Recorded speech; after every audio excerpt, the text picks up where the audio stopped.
What is up? Cody Owen on the Lightspeed Social Agency YouTube channel. If you're not subscribed, subscribe below. I want to talk to you today about how I read 50 plus books a year as a business owner. The first thing is I read really short books, and that's only sort of a lie. I'm just kidding. I read a lot of books. I love reading. Reading has been a big habit in my life that has, kind of waxed and waned through the years, depending on how busy I've been. But I've really focused on cultivating myself as a reader. And I think that it really helps me in a lot of ways. I've also got some books that I'm going to recommend that you read over the weekend. But my first big tip for how you get through more books, in addition to just setting aside some time, right? Just set aside some time in the evening. You can one of the guys that I really enjoy, Mike Michalowicz, he wrote a book about time management that talked about just starting with 5 minutes, right? Just 5 minutes. I would say for reading at the end of your day, sit down, have a specific spot that you go to. I have a chair in my room with a lamp next to it that I like to sit and read in sometimes. But when you're starting out trying to build the habit, having a specific spot and building in a little bit of a routine, and then just grow the routine over time. Start by going in 5 minutes before you want to get into bed. You're going to sit down, you're going to read for 5 minutes. That's going to be, just a couple of pages. And then if you want to keep going, keep going. If not, go ahead and, dog ear that page and go ahead and go to sleep. But just start expanding that over time. And you'll find yourself, when you find the right books, you're going to hit a point where you're going to be like, man, I want to read another chapter. I want to know where this is going. I want to finish this chapter, whatever it is. It's going to compel you to keep going. And that leads me into the second thing here, which is don't be afraid to quit books. Sometimes people recommend you a book. They think that it's going to change your life, rock your world as a business owner, your friend in business. One thing I found is that when people don't read a ton of books, they read something and they learn from it, and it has a really big impact on them because they haven't gotten that advice before, that kind of thing. And so this book is really important to them, and you might pick it up and it's like, well, I already knew that. And it doesn't impact you in the same way. If you're reading a book and it does not knock your socks off, you don't have to keep reading it, right? I give things 10, 20 pages to kind of catch me, hook me, especially if it's something I'm reading to learn, not something I'm reading for fun. I give more allowance if I'm reading a novel or something to kind of get on track. But if I'm reading something to learn and I feel like, hey, this is not what I thought it was, I might look ahead a little bit and see if it looks like it's going to get better. But if it doesn't, man, throw it in the trash. Don't actually throw it away. Take it to a local bookstore and sell it off or give it to someone who might like it more. But if a book is not cutting the mustard for you, don't force your way through it. That is a great way to ruin the habit, right? There are plenty of things you can read that you're actually going to get things out of. They're going to be easy to read because the writer is really gifted. And I've got some recommendations, like I said, at the end of the video of things you could read this winter. But don't force yourself through a book and don't feel like, maybe it is good, but it's really dense and it's hard to get through more than a few pages at a time. Swap into something else. Read a couple chapters of something that's a little bit easier to read, a little bit lighter. And then you can come back to that one the next day. Right? There's no reason to only read one book at a time unless you really find that you just can't remember what you've read. But also it's about swimming in the ocean, right? This isn't just about acquiring knowledge and remembering facts. I got a degree in history. There are a lot of people who think that learning about history is memorizing dates and places and names. And I find that is a really sad way to look at history and not what a lot of modern historians are interested in. You have this kind of idea of all these important people in history and they're what matter. When really, if you or I were alive 400 years ago, we would have probably been some sort of peasant, right? So we would not have been someone who was noted in the history book, and our life wouldn't look anything like Napoleon's life. Our life would look like, what some random person in the countryside was doing. Another way to build that healthy habit. So psychologists recommend that when you're trying to develop a habit that is something that is not as fun as something else you could be doing, that you pair it with something you want to do. So a good way to do this is, a lot of people, when they're working out, they watch TV at the same time, right? It's, something or they play a video game, something they want to do that's fun. They pair the time that they get to do that with the thing that they don't want to do. So if there is a way you can do this, you can read while you go running if you're a runner, or you can read. So when I say that, I mean listen to an audiobook. I don't mean hold a book in your hands and try to read it while you're physically running.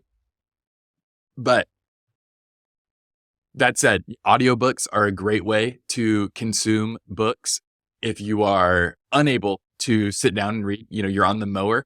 I know that a lot of my friends in the industry, they listen to a lot of podcasts, and podcasts can be great. But a lot of times for a book to have been put together, there's a lot of thought that goes into that process. And I think even my friend Paul Jameson hosts the Green Industry podcast. I think he would tell you that the amount of work that goes into his books that he has written is a lot more intentional than your average episode of the podcast, right? He works really, really hard on the podcast and he puts out a ton of content there. But the book is just different. When you're putting ideas to paper, there's something about it that feels more serious, more formal. And the book's designed to get you from point A to point B in 150 pages. So it's just you're forming an argument when you're writing a book. So pair it with something that you already enjoy doing or that you have to do anyway. So again, on the back of the mower, great time. Driving in the truck is a great time while you're working out, if that's already a healthy habit that you have.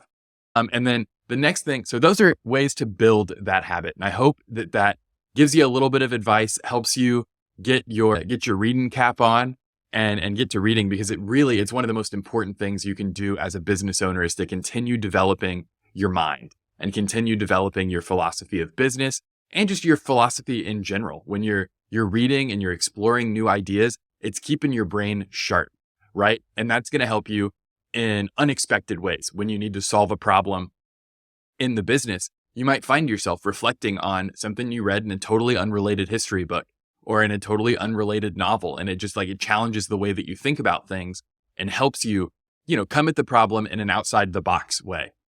So I wanted to recommend a few books to you that you could read this winter as you have time inside, as you're not, maybe in the field as much. But these are things that I have read and personally enjoyed. I've got one recommendation that's just something that I haven't finished yet, but I've heard it recommended so many times that I feel like, from my experience so far in the first half, I think that you're going to get a lot out of it as an entrepreneur. So I want to start with a perennial favorite, and these are all linked down below. And if you purchase a book through the Amazon link, that throws a little bit of change my way. It doesn't cost you anything extra. You know how affiliate links work. But this first one, I don't even have the dust jacket for this book anymore. But Profit First by Mike Michalowicz. I already mentioned him once in the video. His Clockwork is also another good one about time management, building healthy habits. But Profit First is a book that is dedicated to setting up the accounting for your business in a way that ensures that you have profit to be distributed from the business. And it works on the idea that in the same way that when you were a kid and you heard that homework was due on Tuesday and you were like, sweet, that means I need to work on it Monday night. Tasks balloon to fill the amount of time that you're given to complete them. And in the same way, the expenses in your business balloon to fill the amount of money that is available to them. So Profit First works on an idea of having percentages of the money that comes in set aside for profit first, and then your operational expenses, all of that.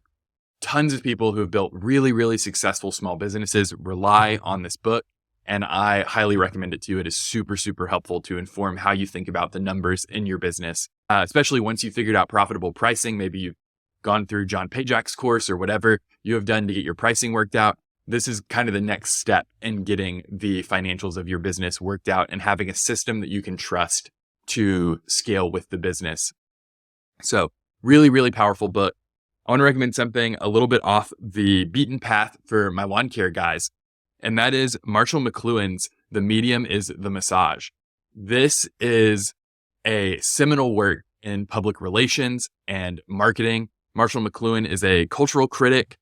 This book is a really, really fun read. There's all kinds of weird stuff going on in here. I got to look at what I'm showing so that I don't get flagged by YouTube, but this is kind of it's a finger. Yeah, we're good. It's a finger.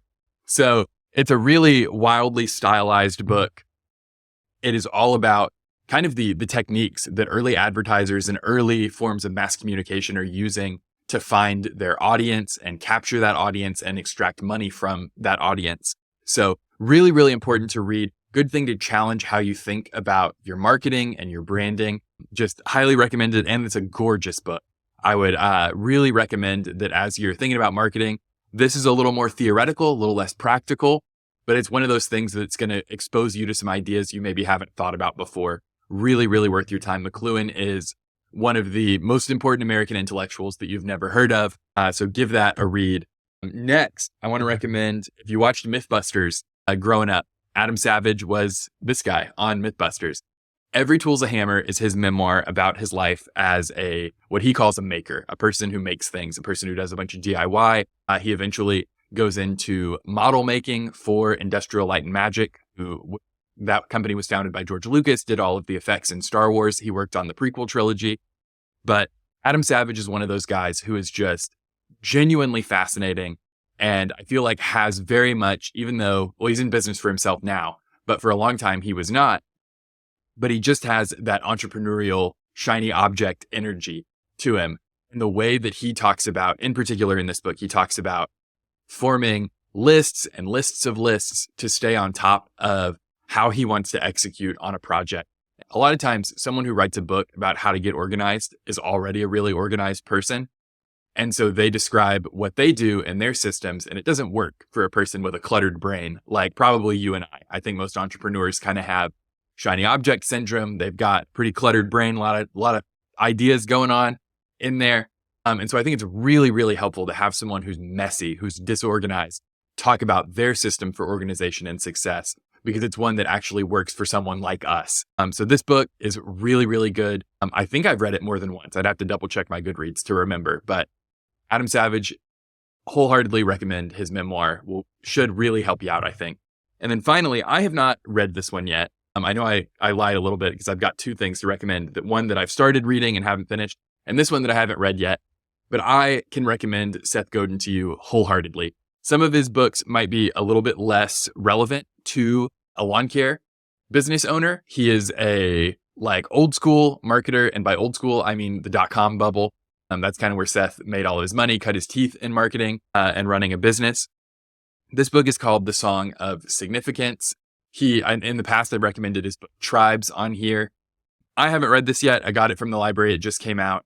And it is anything Seth writes is really valuable, really helpful in thinking about marketing and branding, communicating with your customers.